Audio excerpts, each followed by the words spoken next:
നമസ്കാരം. CBN വാർത്തകളിലേക്ക് സ്വാഗതം. ആദ്യം പ്രധാന വാർത്തകൾ. വാഹനാപകടത്തിൽ പരിക്കേറ്റ് ഗുരുതരാവസ്ഥയിൽ വെന്റിലേറ്ററിലായ യുവാവിന്റെ ബീജമെടുത്ത് സൂക്ഷിക്കാൻ ഹൈക്കോടതി അനുമതി നൽകി.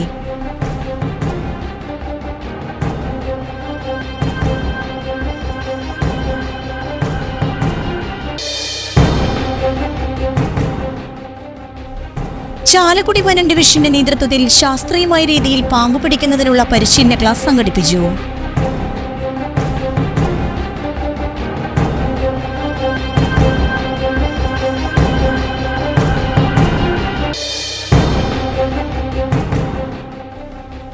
അങ്കമാലി നഗരസഭയുടെയും നഗരസഭ താലൂക്ക് ആശുപത്രിയുടെയും സംയുക്ത ആഭിമുഖ്യത്തിൽ ഡെങ്കിപ്പനി നിവാരണ ലക്ഷ്യവുമായി നടത്തിയ ബോധവൽക്കരണ പ്രചരണ ജാഥയും എക്സിബിഷനും സംഘടിപ്പിച്ചു.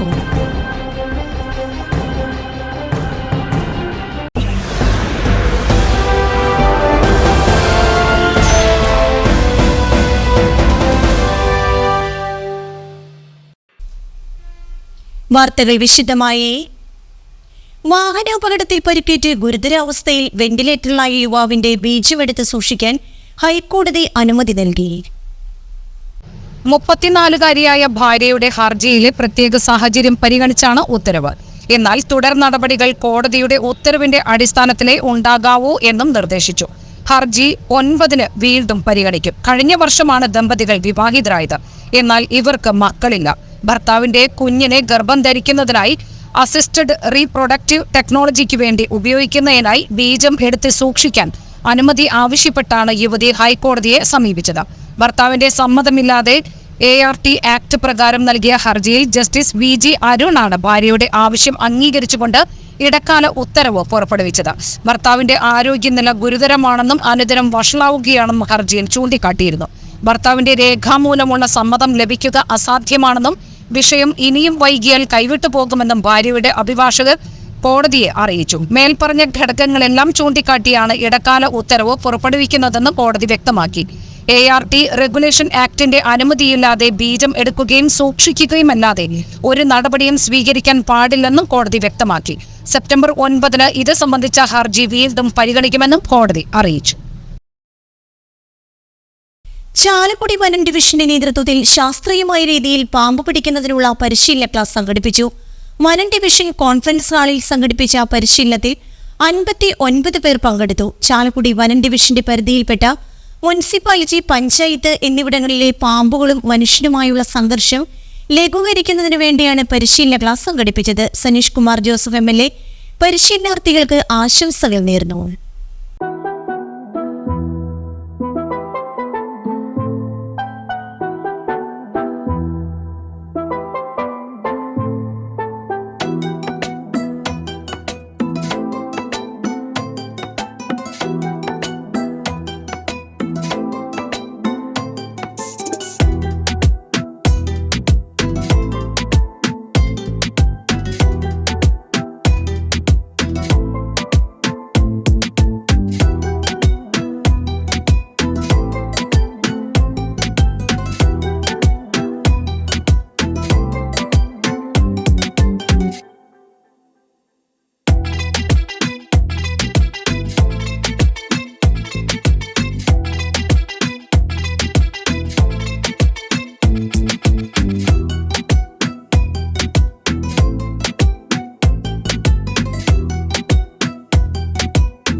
ആ സമയത്തിൽ നമുക്ക് എന്ത് ആവശ്യമെങ്കിൽ നമുക്ക് ബന്ധപ്പെട്ട് ഒരു പഞ്ചായത്ത് ലെവലിലാതെ അറ്റ്ലീസ്റ്റ് നമുക്ക് വന്നിട്ട് സർട്ടിഫിക്കറ്റ് റെസ്ക്യൂർമാർ ഉണ്ടാകണമെന്ന് ഒരു സാഹചര്യത്തിൽ നമ്മൾ ഈ ഒരു ഇനിഷ്യേറ്റീവ് എടുത്ത് ഇന്ന് ചെയ്തു തരണം.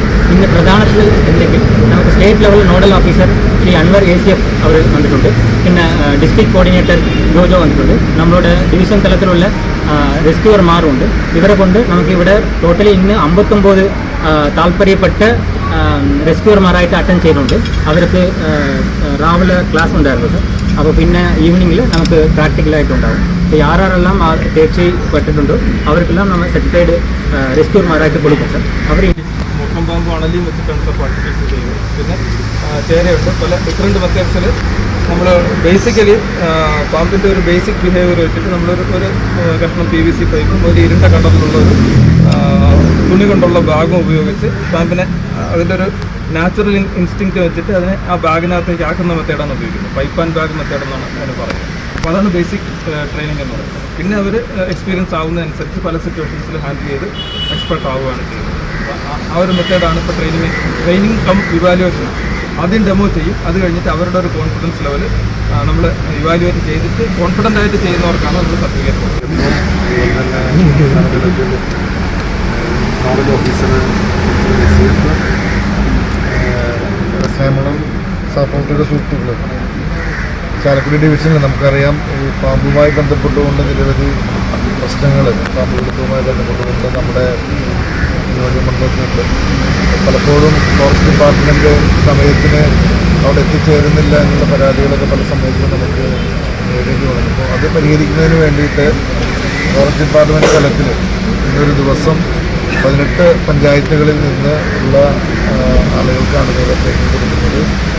തീർച്ചയായിട്ടും ഒരു നല്ല പരിപാടിയാണ്. ഇത്തരം വിഷയങ്ങളൊക്കെ നിരന്തരമായി നമ്മൾ അഭിമുഖീകരിക്കുന്ന വിഷയങ്ങൾ പരിഹരിക്കാനായിട്ട് കൂടുതൽ ഫോറസ്റ്റ് ഒരു പീപ്പിൾ ഫ്രണ്ട്ലി ആയിട്ട് ഇടപെടാനായിട്ടുള്ള നടപടികളായിട്ട് മുന്നോട്ട് പോകുന്നത് എല്ലാവരും അഭിനന്ദനങ്ങൾ അർപ്പിക്കുന്നു. തീർച്ചയായിട്ടും ഇതൊരു നല്ലൊരു എക്സ്പീരിയൻസ് ആണ്. ആളുകൾക്ക് ഇതിനെക്കുറിച്ച് ട്രെയിനിങ് കൊടുത്ത് കൃത്യമായ അതിൻ്റെ പ്രാക്ടിക്കൽ എക്സ്പീരിയൻസ് കൊടുത്ത്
അങ്കമാലി നഗരസഭയുടെയും നഗരസഭ താലൂക്ക് ആശുപത്രിയുടെയും സംയുക്ത ആഭിമുഖ്യത്തിൽ ഡെങ്കിപ്പനി നിവാരണ ലക്ഷ്യവുമായി നടത്തിയ ബോധവൽക്കരണ പ്രചരണ ജാഥയും എക്സിബിഷനും സംഘടിപ്പിച്ചു. നഗരസഭാ ചെയർമാൻ മാത്യു തോമസ് ഉദ്ഘാടനം ചെയ്തു. അങ്കമാലി താലൂക്ക് ആശുപത്രിയിൽ നിന്ന് ആരംഭിച്ച് KSRTC ബസ് സ്റ്റാൻഡിന്റെ പ്രധാന കവാടത്തിനരികെ സമാപിച്ച പ്രചരണ ജാഥയിൽ ജനപ്രതിനിധികൾ, ആരോഗ്യ വിഭാഗം ജീവനക്കാർ, ആശാ വർക്കർമാർ, കുടുംബശ്രീ പ്രവർത്തകർ, അംഗൻവാടി ജീവനക്കാർ, ലിറ്റിൽ ഫ്ലവർ ആശുപത്രി നഴ്സിംഗ് സ്കൂളിലെയും മോർണിംഗ് സ്റ്റാർ കോളേജിലെയും വിദ്യാർത്ഥിനികൾ, വിവിധ മേഖലയിലെ തൊഴിലാളികൾ തുടങ്ങിയവർ പങ്കെടുത്തു. Morning star college of home science കുട്ടികൾ ബോധവൽക്കരണ ഫ്ലാഷ് മോബ് നടത്തി. താലൂക്ക് ആശുപത്രിയിലും ബസ് സ്റ്റാൻഡ് കവാടത്തിലും നടത്തിയ എക്സിബിഷൻ കൊതുക് നിവാരണത്തിന് സ്വീകരിക്കേണ്ട മുൻകരുതലുകളും പ്രതിരോധ മാർഗങ്ങളും ആരോഗ്യ വിഭാഗം ജീവനക്കാർ പൊതുജനങ്ങൾക്ക് വിശദീകരിച്ചു. കൊതുക് നിവാരണ നടപടികൾ ഓരോരുത്തരും സ്വയം ഏറ്റെടുത്ത് നടപ്പിലാക്കുമെന്ന് പ്രഖ്യാപിക്കുന്ന പ്രതിജ്ഞ താലൂക്ക് ആശുപത്രി superintendent doctor Sunil J Elanthattu ചൊല്ലിക്കൊടുത്തു. ഡെങ്കിരഹിത നഗരമായി അങ്കമാലിയെ മാറ്റിയെടുക്കുന്നതിന് നഗരസഭയുടെ ഭാഗത്തു നിന്നും ആവശ്യമായ എല്ലാ നടപടികളും സ്വീകരിക്കുമെന്നും നഗരവാസികൾ ഇതുമായി സഹകരിക്കണമെന്നും ചെയർമാൻ അഭ്യർത്ഥിച്ചു. നഗരസഭ ഉപാധ്യക്ഷ സിനി മനോജ് അധ്യക്ഷത വഹിച്ച സമാപന യോഗത്തിൽ സ്ഥിരം സമിതി അധ്യക്ഷനായ ജസ്മി ജിജോ, TY ഏലിയസ്, ജാൻസി അരീക്കൽ, ലക്സി ജോയ്. ജില്ലാ ആസൂത്രണ സമിതി അംഗം Reetha Paul, BJP parliamentary party leader AV Raghu, കൗൺസിലർമാരായ ബാസ്റ്റിൻ D പാറയ്ക്കൽ, ലില്ലി ജോയ്, ജിത ഷിജോയ്, മോളി മാത്യു, സരിത അനിൽകുമാർ, സന്ദീപ് ശങ്കർ, മാർട്ടിൻ B മുണ്ടാടൻ, നഗരസഭാ secretary Jain Varghese Pathadan, CDS chairperson Lilly Johny, clean city manager Anil R, health supervisor MV Sabu എന്നിവർ സംസാരിച്ചു. Assistant transport officer Abhilash PA selfie point ഉദ്ഘാടനം ചെയ്തു.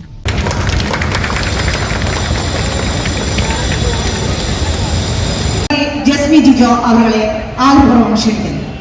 താലൂക്ക് ആശുപത്രിയുടെ ആഭിമുഖ്യത്തിൽ കൊതുക് നിവാരണം, ആ പനി പകരുന്നത് കൊതുക് വഴിയാണെന്നും നാം എന്തെല്ലാം മുൻകരുതലുകളാണ് എടുക്കേണ്ടത് എന്നുള്ളതിന്റെ ഒരു ബോധവൽക്കരണം എല്ലാവരിലേക്കും എത്തിക്കുക എന്നുള്ളതാണ് ഈ പ്രതിരോധ മാസമായി നാം ആചരിച്ച് അതിന്റെ സന്ദേശം വിളിച്ചുകൊടുക്കുന്ന സ്കൂളുകളിലെ കുട്ടികൾ ഫ്ലാഷ് മോബ് അവതരിപ്പിക്കുകയുണ്ടായി.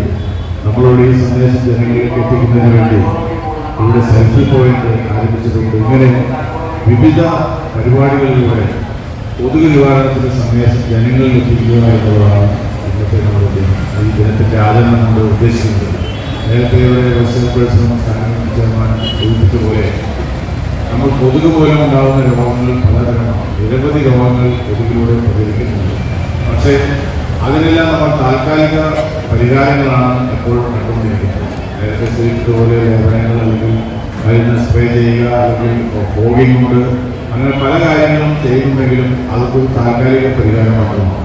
കൊതുകിനെ ഉറവിടത്തിൽ തന്നെ നശിപ്പിക്കുക എന്നുള്ളതാണ് ഇതിൻ്റെ ശാശ്വതമായ ഒരു പരിഹാരമായി നിർദ്ദേശിക്കാനുള്ളത്. ആ വെള്ളം അപ്പോൾ തന്നെ ഒഴിപ്പിക്കുകയാണ്. അപ്പോൾ തന്നെ വിദ്യാർത്ഥികൾ അവതരിപ്പിക്കുന്ന ഫ്ലാഷ് മോബാണ്. അതിന് സൗകര്യം ഒരുക്കുന്നതിന് വേണ്ടി കുട്ടികൾ ഒരുങ്ങുമ്പോഴത്തേക്കും റാലിയിൽ പങ്കെടുത്ത എല്ലാവരും ചായ കുടിച്ച് ഫ്രഷ് ആകണമെന്ന്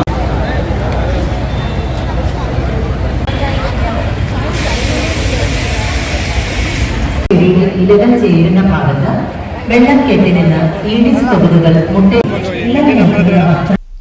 സംസ്ഥാനത്ത് ശനിയാഴ്ച മുതൽ മഴ ശക്തമാകാൻ സാധ്യതയെന്ന് കേന്ദ്ര കാലാവസ്ഥാ വകുപ്പ് അറിയിച്ചു.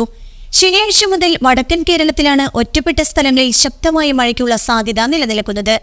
ശനിയാഴ്ച കണ്ണൂർ, കാസർഗോഡ് ജില്ലകളിലും ഞായറാഴ്ച കോഴിക്കോട്, കണ്ണൂർ, കാസർഗോഡ് ജില്ലകളിലും തിങ്കളാഴ്ച കോഴിക്കോട്, കണ്ണൂർ, കാസർഗോഡ് ജില്ലകളിലും കാലാവസ്ഥാ വകുപ്പ് യെല്ലോ അലർട്ട് പ്രഖ്യാപിച്ചു. ലക്ഷദ്വീപിന് മുകളിലായി സ്ഥിതി ചെയ്തിരുന്ന ചക്രവാത ചുഴി മധ്യകിഴക്കൻ അറബിക്കടലിൽ കർണാടക, ഗോവ തീരത്തിന് മുകളിൽ ന്യൂനമർദ്ദമായി ശക്തി പ്രാപിച്ചു. ശനിയാഴ്ചയോടെ വടക്കൻ ബംഗാൾ ഉൾക്കടലിൽ പുതിയൊരു ചക്രവാത ചുഴി രൂപപ്പെടാൻ സാധ്യതയെന്നും കാലാവസ്ഥാ വകുപ്പ് അറിയിച്ചു.